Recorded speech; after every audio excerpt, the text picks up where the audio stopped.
Hello, Facebook Live. Made it home, and I was thinking of doing it in the car, but I'm not sure about how that works with all the thing about you're not supposed to use your phone in the car. I mean, I was going to stop the car, but then I thought you could. I've seen people do these videos while they're driving their car. I don't know how that works. I don't know how you'd do that. I don't know if that's legal. Doesn't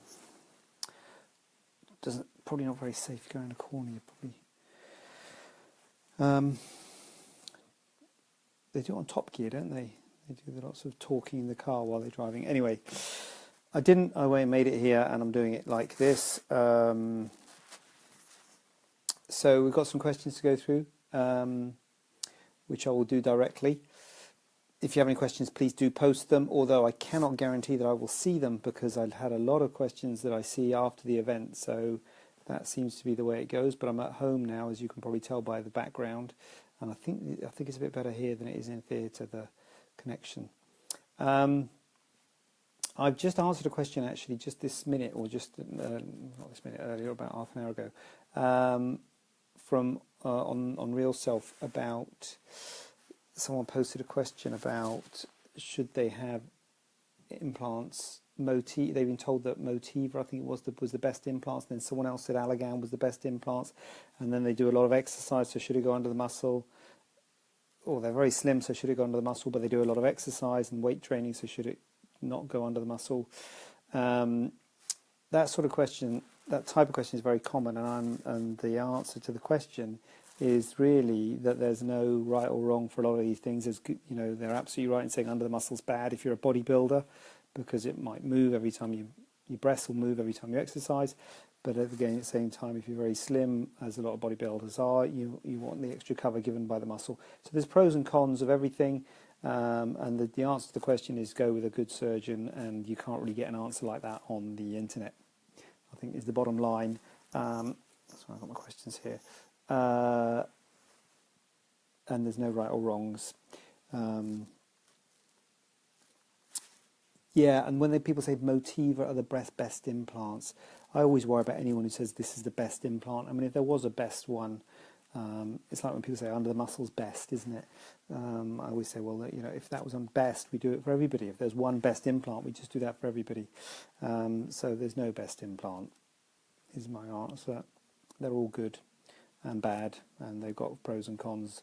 Mainly, there's differences in the shell. Some have a double shell. There's differences in the warranties. Quite a lot of difference in the warranties. So, talk to someone. When someone says it's the best implant, they're probably the only implant they use, and it's probably because they work for a company, and the company have got to deal with the implant manufacturer.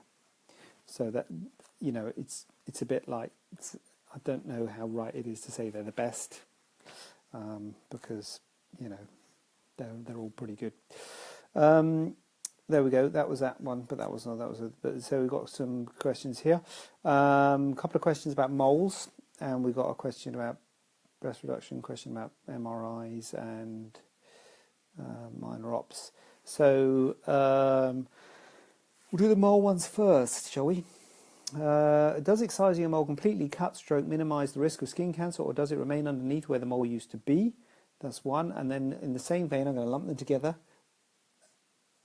Is it likely that a mole will come back after being removed? Similar thing. So, depends on how the mole is removed. If the mole is thought to be possibly a skin cancer, it will be completely excised with a rim of normal skin.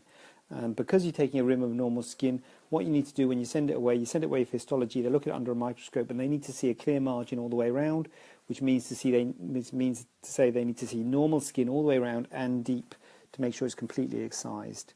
If it's completely excised, and if it's just a mole, benign, then it's not going to come back. However, because a lot of moles are clinically benign, i.e.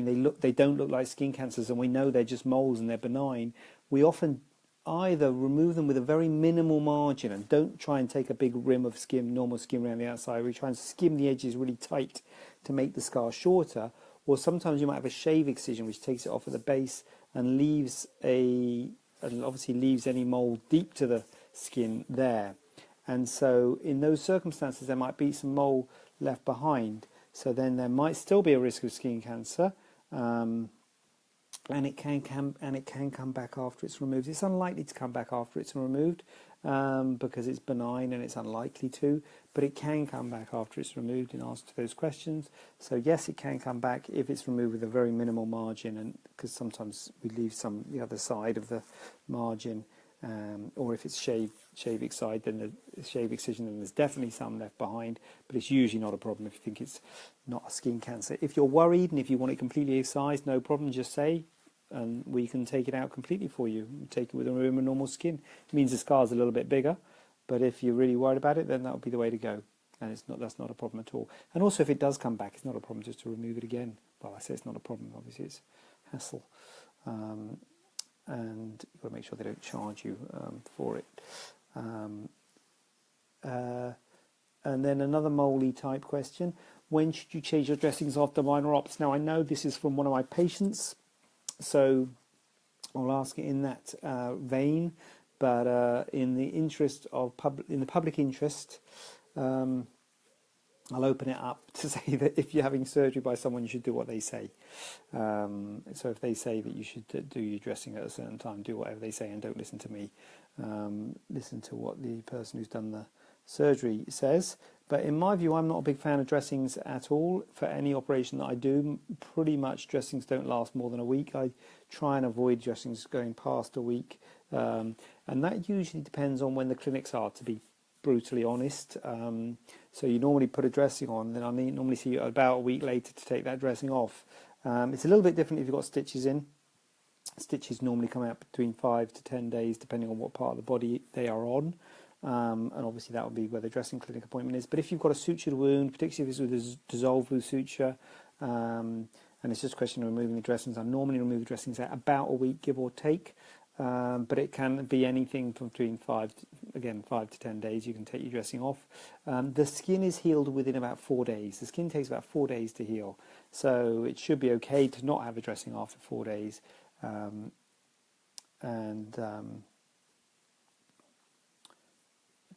so you can remove it after 4 days. And if it's dry, then you don't need any more dressing. In my practice, the other thing I'm trying it in landscape. Is it landscape? Yeah, landscape mode as well. So I'll have to see how that looks. That's a lot of new things happening there. It's all go, isn't it? Can you have a breast reduction by just having liposuction to the breasts?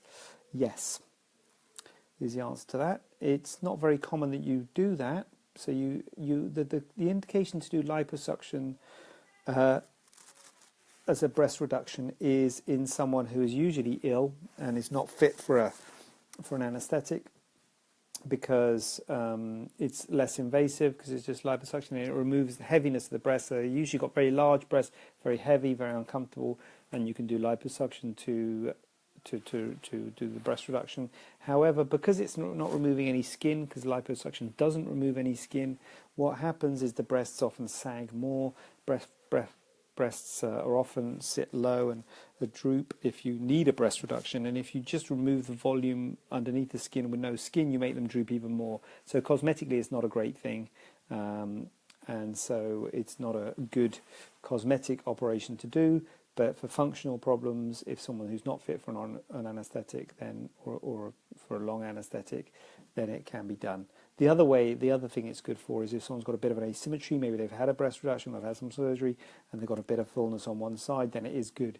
If you're just doing a little bit of balancing, then liposuction is good for that. Is it okay to have an MRI after having breast implants?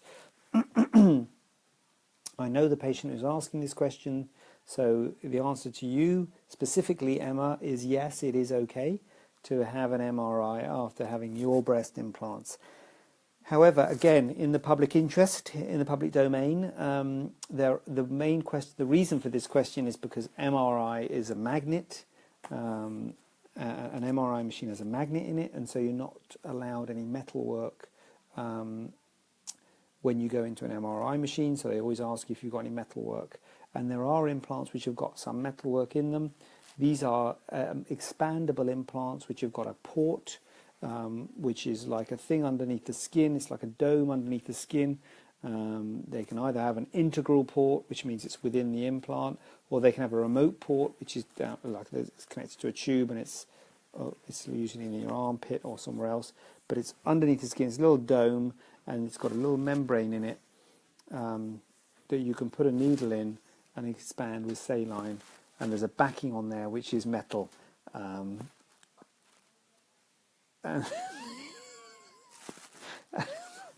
and that is metal, so you've got to be a bit careful of that.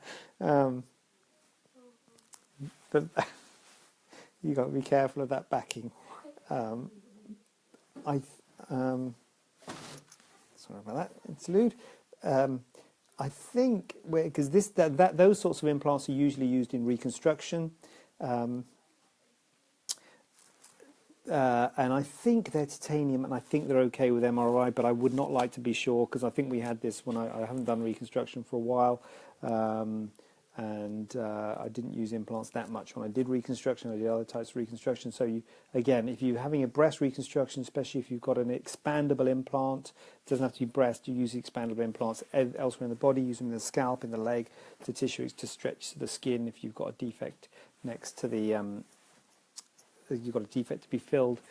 Tissue expanders are very common, well, not very commonly used, but they are used. So if you've got a tissue expander, then you should check with your surgeon about the whether you can go into an MRI. But if you've got a straightforward breast implant for a cosmetic augmentation, it's not an expandable one, it's not an adjustable one, that's the normal breast implant, no problem to have an MRI whatsoever. So, them's the questions. If anyone's, sorry about the wobble, if anyone's got any questions to ask, then please do ask away, or post them here, or email Laura, or post them on Facebook or Twitter, and I'll be very happy to go through them and answer them. Usually when I finish, I find that people have asked things, but or not asked things, they posted comments and things, and it looks bad that I haven't replied to them. I will reply to them in the comments section if you are putting anything in there and I'm not responding to it. It's just I can't see it. You might not have put anything. There might be nothing there to see. That would be it. Oh God, that would be another option. Okay, right, that's it. The dog's entered. So that is the end of this. Hello. That is the end of this broadcast, because the dog can open the door, and so yeah, okay. So we'll check out there, and yeah, let's go, and we will see you next week at the same time.